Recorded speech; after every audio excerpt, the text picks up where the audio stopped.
درود پڑھ لیجیے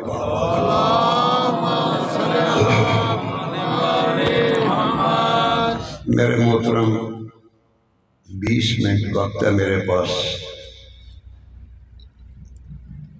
ان 20 منٹوں میں نے کچھ باتیں کرنا ہے آپ سے، بڑی سادہ سی.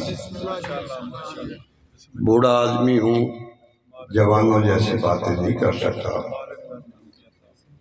عزیز بڑے خوبصورت انداز میں کوشش کر رہے تھے کہ لوگوں کے ذہنوں میں علی آ جائے. ایک جملہ عرض کروں، جو انسانی تصورات میں سما جائے وہ علی نہیں ہوتا. جو انسانی تصورات میں سما جائے اسے علی نہیں کہتے. یا یوں عرض کروں کہ جو لفظوں کے حصار میں محصور ہو جائے، جو مملکت الفاظ میں سمٹ جائے اسے علی نہیں کہتے. علی یوں سمجھیے گا کہ جس کے بغیر شناخت رسالت نہ ہو اسے علی کہتے.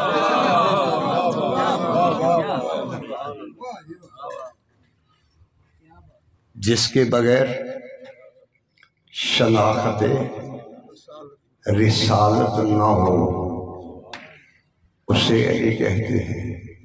یا یوں عرض کروں، جس کے صدقے میں وقت خلق ہو اسے علی کہتے ہیں. بات موقع محل کے مطابق نہ ہو تو اس کو عقل مند لوگ اچھا نہیں سمجھتے. یہ دعویٰ کرتے رہنا کہ محبت علی کے بغیر کچھ نہیں. تم نے کبھی یہ سوچا ہے کہ قرآن نے تجھے محبت کا کہا ہے یا مودت کا؟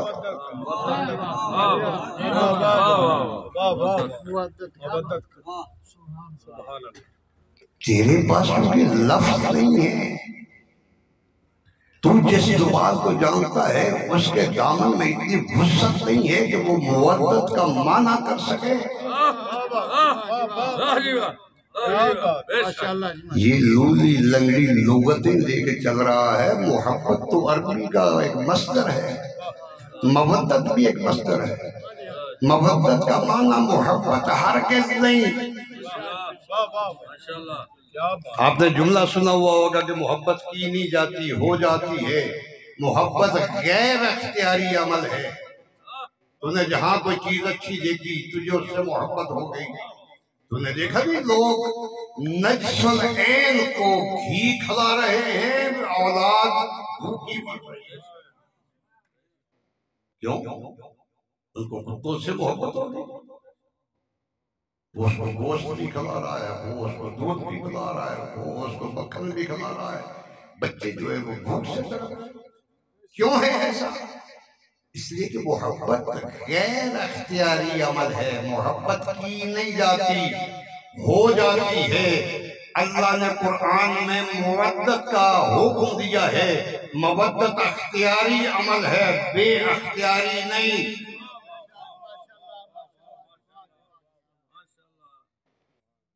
محبت جانوروں سے بھی ہو جاتی ہے، پرندوں سے بھی ہو جاتی ہے. آل رسول سے محبت نہیں، مودت کا حکم ہے. اور مجبوری سے نہیں، اختیاری طور پر اس کے ساتھ مودت رکھ. مودت کا معنی کیا ہے؟ مودت یاد رکھیے گا، مودت معصوم کے بغیر کسی سے نہیں ہوتی. اللہ نے یہ جو ارشاد فرمایا نا، قُلْ لَا أَسْأَلُكُمْ عَلَيْهِ أَجْرًا إِلَّا الْمَوَدَّةَ فِي الْقُرْبَىٰ، کہ میں تجھ سے اجر رسالت کے طور پر کچھ نہیں مانگتا سوائے اس کے کہ تو میرے قریبیوں کے ساتھ مودت رکھنا. محبت نہیں، مودت رکھنا. کن قریبیوں کے ساتھ؟ عربی لغت سے تعلق رکھنے والے افراد سمجھتے ہیں قربا واحد مؤنث کا صیغہ ہے، ان قریبیوں کے ساتھ جن کا مرکز ایک عورت ہو،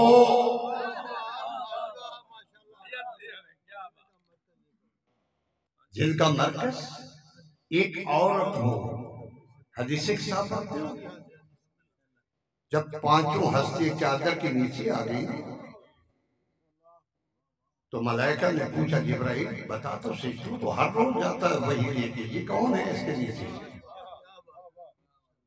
زبان ملائکہ بن کے یا لسان ملائکہ بن کے جبرائیل نے عرض کیا یا رب من تحت الکساء پروردگارا بتا تو صحیح اس چادر کے نیچے ہیں کون؟ اللہ نے تعارف کروایا ہے کن کو؟ ملائکہ کو۔ کیا؟ ہم اہل بیت النبوت و معدن الرسالت۔ جبرائیل اس چادر کے نیچے اہل بیت ہے نبوت کی، معدن الرسالت، اور یہ کان ہے رسالت کی۔ یہ پہلا جملہ رسالت۔ پروردگارہ سمجھ نہیں آئی کہ اس چادر کے نیچے اہل بیت ہے نبوت کی، کان ہے رسالت کی، ہیں کون؟ دوسرا جملہ توحید نے ارشاد فرمایا ہم فاطمہ تو و ابوہا بالوہا و ابنوہا۔ تو جبرائیل ملائکہ کو بتا دے اس چادر کے نیچے میری کنیز خاص فاطمہ ہے، اس کا باپ فاطمہ کا باپ ہے، فاطمہ کا شوہر ہے، اور اس کے بیٹے، اور اس کے بیٹے۔ مجھے ایمان سے بتائیے ایک گھر کے فرد ہوں 5، 4 ہوں مرد، 1 ہو عورت، باہر سے کوئی عزیز رشتہ دار آ جائے وہ تعارف کیسے کرواتے ہیں؟ مردوں کے نام سے۔ اس محفل میں 4 مرد ہیں، 1 خاتون ہے، اللہ نے مرکز تعارف خاتون سے کروایا نا۔ یہ ایک میری کنیز خاص فاطمہ، ایک اس کا باپ، ایک اس کا شوہر، باقی اس کے بیٹے۔ میں 10 بستہ عرض کروں گا اے ذات توحید، پاک پیغمبر سے تعارف کرواتا، شاید جواب یہ ملے کہ کم علم اور کم عقل رکھنے والی مخلوق، یاد رکھ اگر میں نے اہل بیت نبی کا تعارف کروانا ہوتا تو مرکز تعارف نبی کو بناتا۔ میں نے تعارف کروایا ہے اہل بیت نبوت کا، جس کا رشتہ زہرا سے ہے وہ اہل بیت نبوت ہے، جس کا تعلق نبی سے ہے وہ اہل بیت نبی ہے۔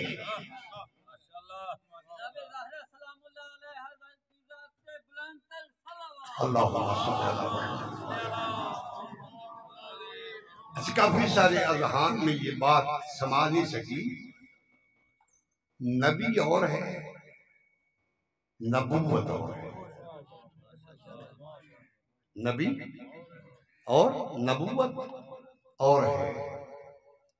نبی ہے عہدے دار، نبوت ہے عہدہ۔ جس طرح صدر اور صدارت، صدر بدلتے رہتے ہیں، صدارت کبھی نہیں بدلتی۔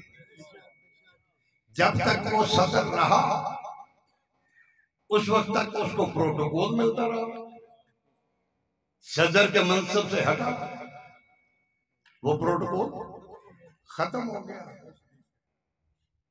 یہاں تعارف کروایا جا رہا ہے کس کا؟ اہل بیت نبوت کا۔ جب تک نبوت تب تک اس کی اہل بیت رہے گی۔ عقل کا تقاضا یہ ہے کہ جب تک منصب نبوت قائم ہے اس کی اہل بیت بھی رہے گی۔ یہی تو وجہ ہے کہ آج تک ہم نبوت کے منصب کو قائم سمجھتے ہوئے یہ عقیدہ لیے بیٹھے ہیں کہ اس کی اہل بیت کا ایک فرد پردہ غیب میں ہے، وہ ظاہر ہوگا، پھر وہ نبوت کا بھی تحفظ کرے گا اور اس کے احکامات کو بھی نافذ کرے گا۔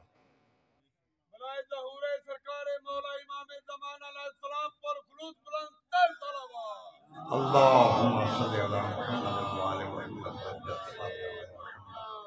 عرض کرنے چاہ رہا تھا، میں کافی مجالس میں یہ عرض کر چکا ہوں کہ خطبہ جملے کہتے ہیں، لوگوں کے ذہنوں میں ابہام پیدا کرتے ہیں، ان کی وضاحت نہیں کرتے۔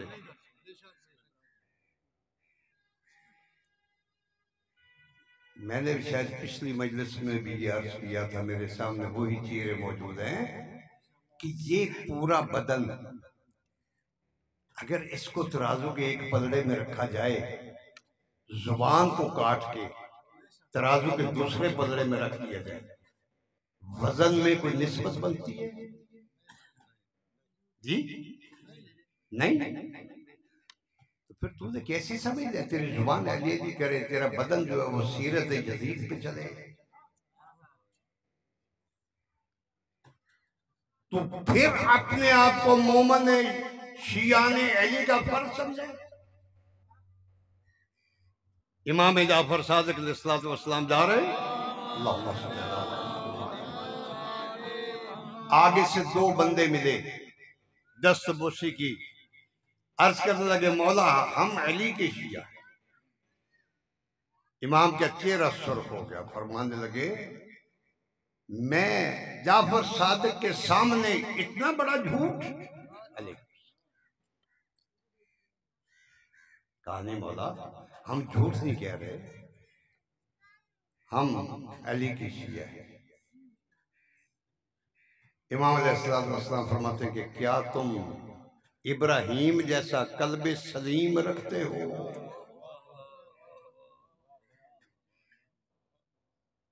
کہا مولا نہیں۔ امام فرماتا کیا تمام اوامر و نواہی میں ہمارے حکم پہ عمل کرتے؟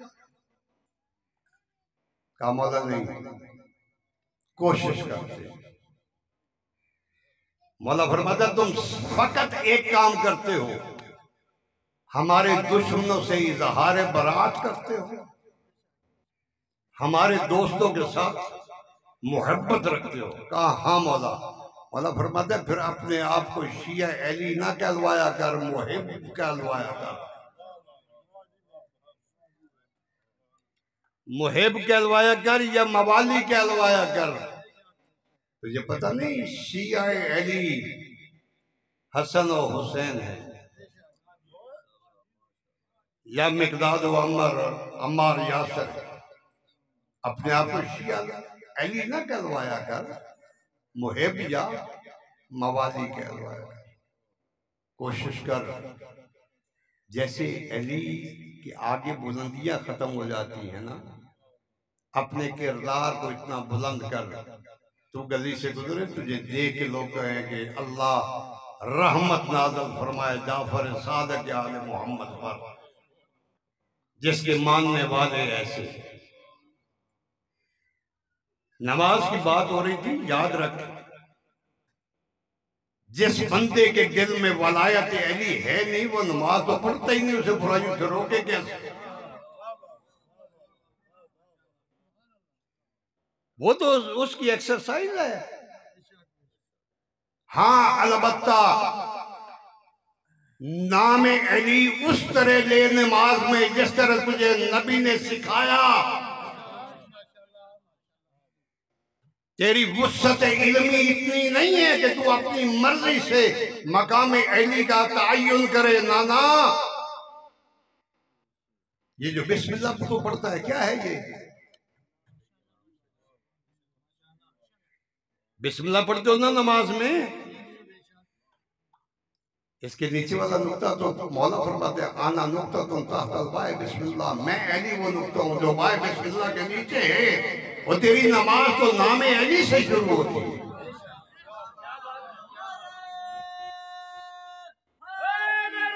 یا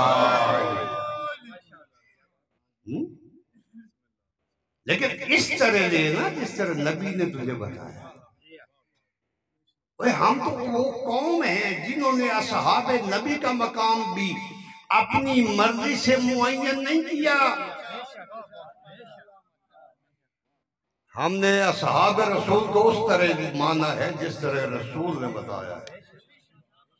ہم نے اصحاب رسول کو اس طرح مانا ہے جس طرح بطول نے بتایا ہے. تیرے ماننے اور ہمارے ماننے میں فرق یہ ہے تو نے رضا رسول دیکھی ہے جس پہ رسول راضی ہو گیا.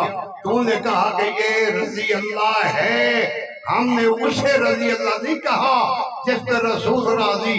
ہم نے تو دیکھا ہے جس پہ بطول راضی ہے.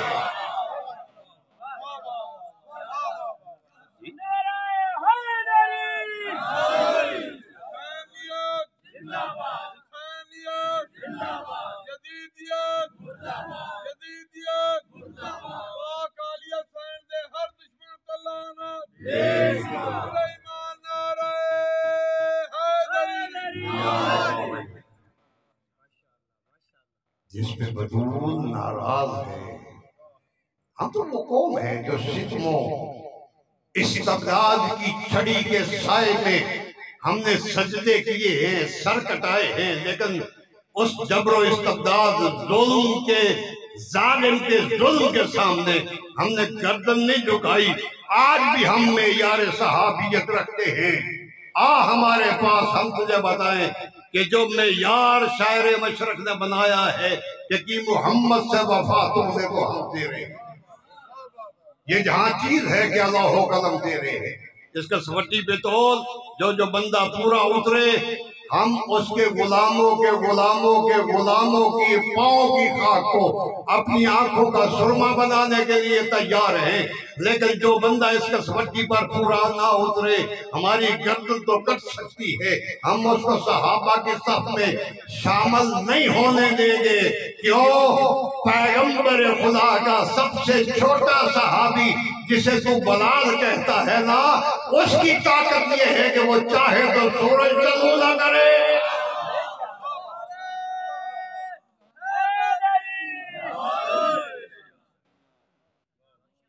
طاقتور چیزیں دو ہے میرا دوست، ایک وقت دوسری موت. منٹ ہے میرے پاس دو. وقت کو پوری دنیا مل کے چاہے کہ رک جائے گا؟ نہیں رکے گا. موت کو چاہے ہم رک جائے گی؟ نہیں. میں نے تاریخ انسانیت کو دیکھا، مجھے دو مرد نظر آئے جنہوں نے چلتے ہوئے وقت کو روکا. وقت کی دو کیفیت ہے نا، ایک چلتے ہوئے وقت کو روک دیا جائے، ایک ہے کہ گزرے ہوئے وقت کو واپس پلٹایا جائے. دو مرد نظر آئے جنہوں نے چلتے ہوئے وقت کو روکا ہے. ایک نام ہے حضرت بلال حبشی رضی اللہ تعالیٰ عنہ، جنہوں نے سورج اذان نہ دی، سورج نے طلوع نہ کیا. یہ روایت ہمارے بھائیوں کے ہاں درج ہے. دوسرے بندے کا نام ہے ابو مظفر، جو ایک سازش کی گئی کہ ایک جلسہ کیا جائے، اس میں اپنے مرشدوں کی تعریف کی جائے. علی کے ماننے والے کو وقت اس وقت دیا جائے جب سورج غروب ہو رہا ہو. جی وہ ممبر پہ آیا ابو مظفر، اس نے یوں کر کے دیکھا سورج کی جانب. اس نے کہا بھائی بات یہ ہے، میں نے ذکر کرنا ہے اس کا جو تیرا بھی امام ہے میرا بھی امام ہے.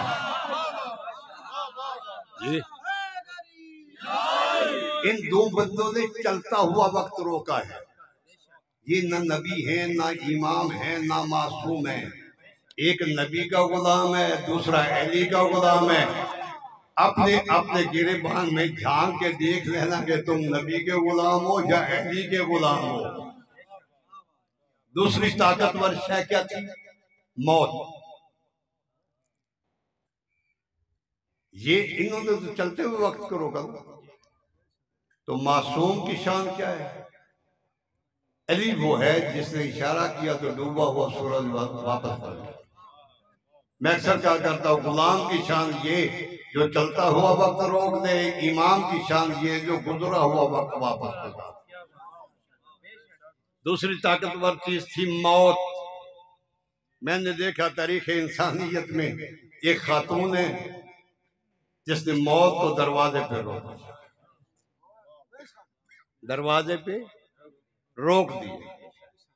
اللہ کو چونکہ اپنے بندوں سے تھا پیار، اللہ نے ان دونوں طاقتور ہستیوں کو، جس نے وقت سورج کو واپس پلٹایا تھا اس مرد، اور جس نے موت کو روکا تھا اس عورت، ان دونوں کی شادی کروا کے ایک چار دیواری کے اندر رکھ کے اپنے محبوب کو حکم دیا، اب اس چار دیواری کے دروازے کے باہر آ کر تو پہلے تلاوت قرآن کیا کر، اس کے بعد سلام کیا کر۔ جی پاک نبی نے 6 ماہ تک یہ معمول رکھا، مسجد نبوی میں آتے تھے، پہلے آتا تھا دروازہ علی کا دروازہ، زہرا کا دروازہ، وہاں باہر کھڑے ہو کر تلاوت قرآن کرتے تھے، انما یرید اللہ لیذھب عنکم الرجس اہل البیت ویطہرکم تطہیرا۔ اس آیت کی تلاوت کرنے کے بعد فرمایا کرتے تھے، السلام علیکہ یا اہل بیت النبوت، اے اہل بیت نبوت، میں رسول کا تم پہ سلام ہو، کیا اجازت ہے میں اندر آ جاؤں؟ میں دستہ عرض کروں گا، یا نبی اللہ، آپ جو دروازے کے باہر کھڑے ہو کے تلاوت قرآن کرتے ہیں، اس کے بعد سلام کرتے ہیں، دروازے کے اندر جا کے بھی تو تلاوت قرآن کی جا سکتی ہے، تو شاید جواب یہ ملے، جو کم علم اور کم عقل رکھنے والی مخلوق، میں اس دروازے کے باہر کھڑے ہو کر اس لیے تلاوت قرآن کرتا ہوں کہ قیامت تک آنے والی نسل انسانی کو پتہ چل جائے کہ پہلے اپنی زبان کو اس قابل بنا کہ وہ قرآن پڑھ سکے، اگر اتنی پاکیزہ ہو تو پھر ان پہ سلام کر۔ دوسرا میں اپنی امتیوں کو بتانا چاہتا ہوں کہ جب کسی ناممکن کو ممکن بنانا چاہو تو اس دروازے پہ آ جانا، جس دروازے پہ آ کے بلال نے اپنا سر رکھ کے کہا تھا کہ پروردگارا تجھے اس چوکھٹ زہرا کیا واسطہ، اگر تو طاقت کو حق سمجھتا ہے تو سورج طلوع کر دے، اگر حق کو طاقت سمجھتا ہے تو پھر سورج کا طلوع روک۔ لیکن کیا کرے، یہ ربیع الاول کا مہینہ، آج 2 ربیع الاول، کل کا جو دن گزرا یہ وہ دن ہے کہ جس دروازے کے باہر کھڑے ہو کر نبیوں کا امام تلاوت قرآن کیا کرتا تھا، اس دروازے پہ لوگ آگ اور لکڑیاں لے کے آئے۔ کسی نے کہا وہ اس گھر میں زہرا رہتی ہے، کہنے لگا رہتی ہے تو میں کیا کروں، رہے۔ یقین جانیے کہ میرے جگر میں یہ ہمت نہیں ہے کہ میں آپ کو یہ بتا سکوں کہ کس طرح لوگ اس گھر کے اندر داخل ہوئے، یہی کہہ سکتا ہوں کہ اس دروازے کے نیچے وہ ہستی تھی جس نے قبر رسول میں جا کے کہا تھا، بابا تیرے جانے کے بعد مجھ کو زہرا پہ وہ مصیبتیں آئیں، اگر روشن دنوں پہ آتی تو سیاہ راتوں میں تبدیل ہو۔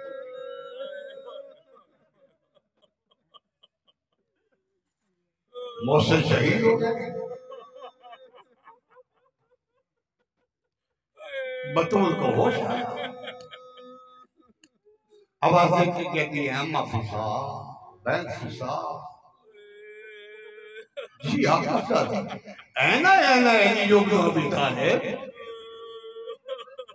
علی کہاں گئے؟ فیسا نے روتے ہوئے کہا، علی کے گلے میں کپڑا ڈال کے کہے، رسول کی بیٹی اپنی تکلیف بھول گئی، کہا تبرکات والا صندوق لاؤ۔ تبرکات والا صندوق آیا، بی بی نے اپنے بابا محمد مصطفیٰ کا کرتا اٹھایا، سر پہ رکھا، گھر سے نکلی، دربار اور دروازے کا فاصلہ تھا 72 قدم کا، مسجد کے صحن میں آ کر دروازے سے باہر آ کے یوں کر کے بطول نے ہاتھ بلند کیے۔ تاریخ والا لکھتا ہے کہ جیسے جیسے بطول کے ہاتھ بلند ہوئے مسجد نبوی کی دیواریں بلند ہوتی گئی، نیچے سے گھوڑا سوار گزر سکتا تھا۔ علی نے فرمایا سلیمان جلدی کر، جا بطول کو روک کہ بددعا نہ کرے۔ بوڑھا صحابی دوڑتا ہوا آیا، آگے عرض کرنے لگا آقا جانی بددعا نہ کرنا۔ زہرا روتے ہوئے کہتی ہے چچا سلیمان غاصبو حقی فصبر، تو انہوں نے میرا حق غصب کیا، میں نے صبر کیا، انہوں نے میری پسلیاں توڑ دی، میں نے صبر کیا۔